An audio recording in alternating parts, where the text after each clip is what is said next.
Welcome to the Behind the Brand segment of Conversational Currency, powered by the Speaker's Retreat.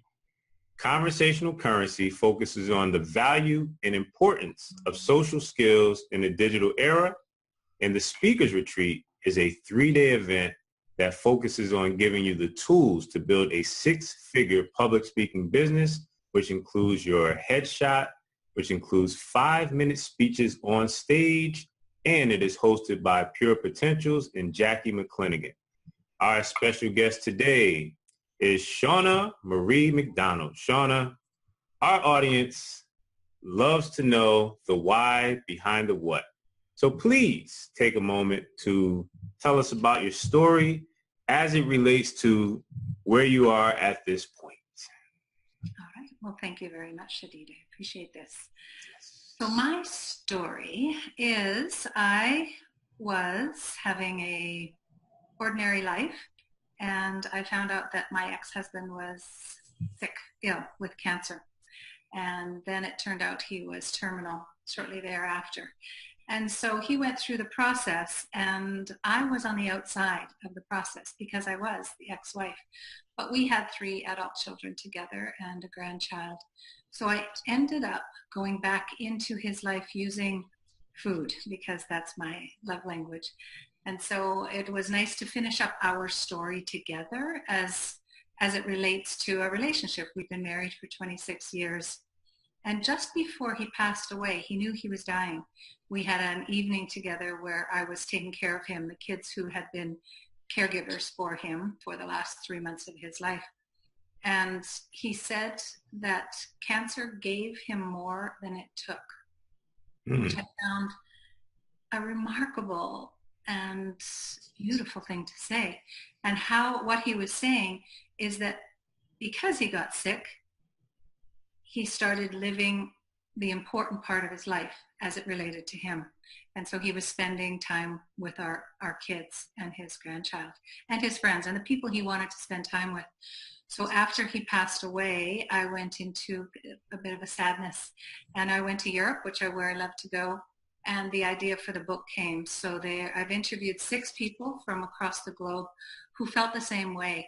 They didn't use his words, but each of them, not knowing each other, said that cancer was a gift.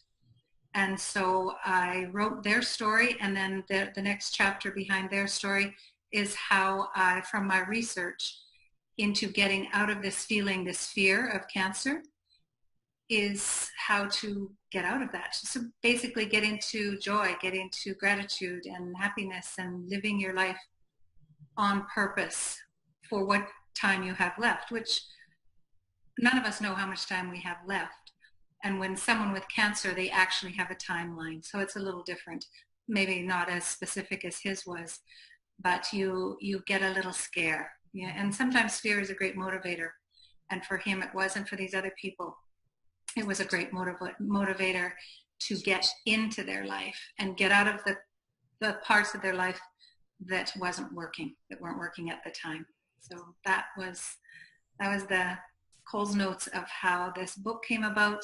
And it shifted my life as well. It shifted the way I live my life and move forward with it. So I left I'm an interior decorator by trade, left a bit of that behind me, although I still do it.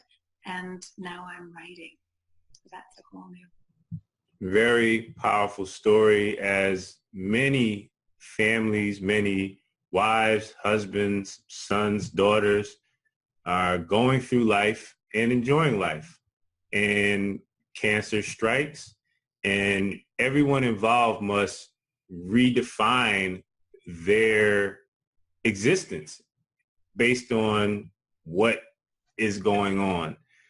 What's powerful about your story is that you have a calling, and a calling is different from a passion in that in many cases, many great people in life were engaged in other activities, and an event happens or circumstances happen that lead them into a new path.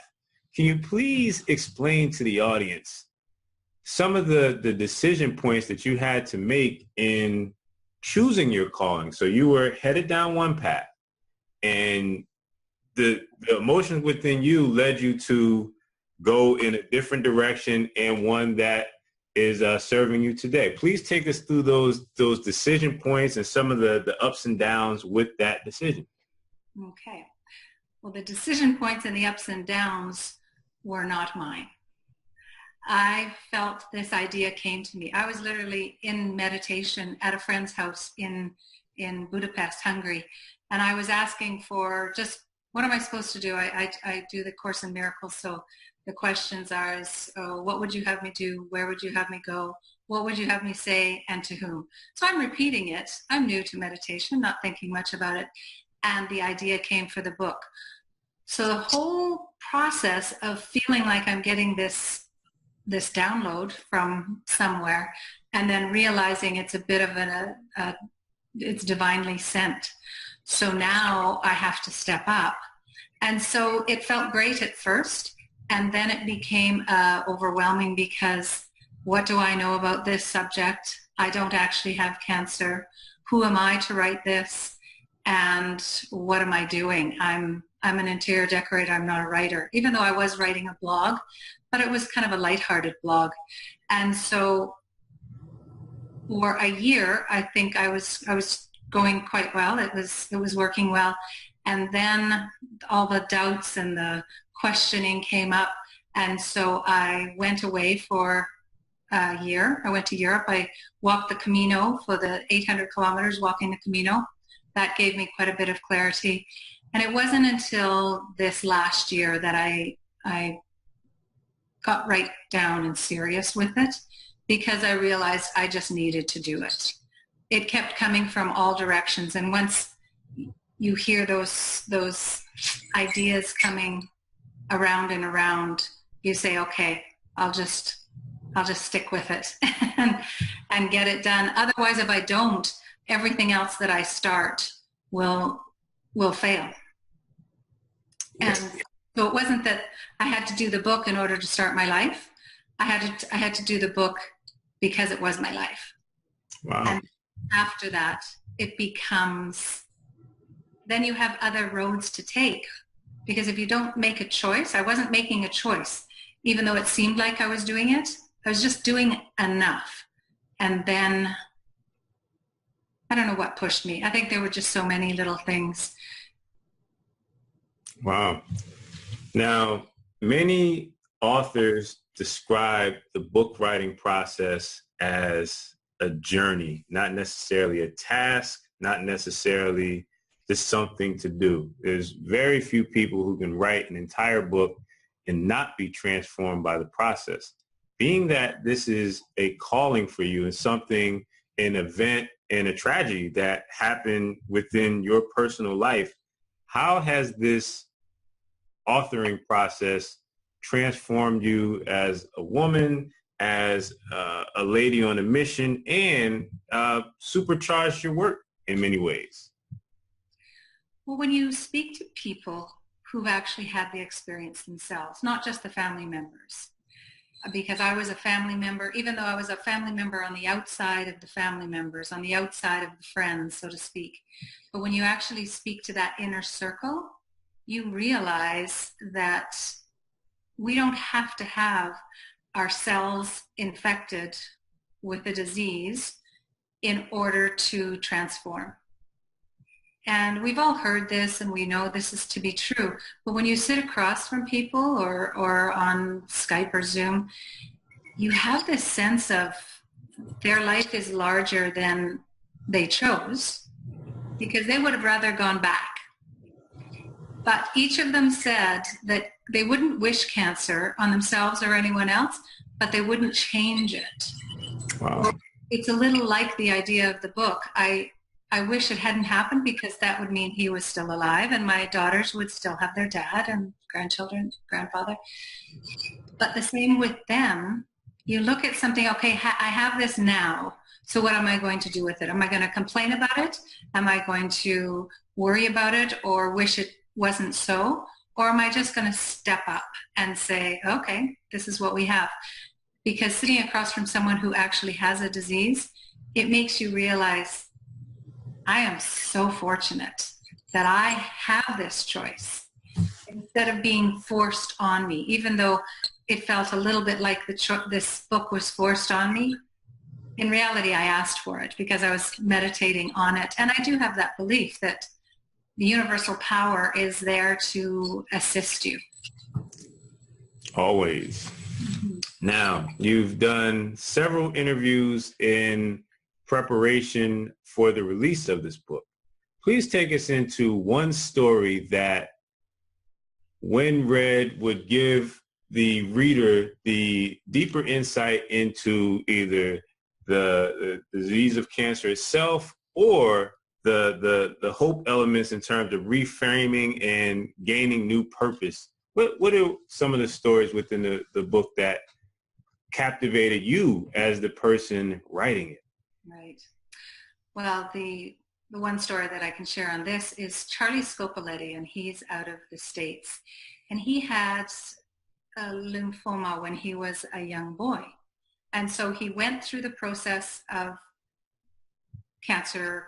I think he had chemo and radiation.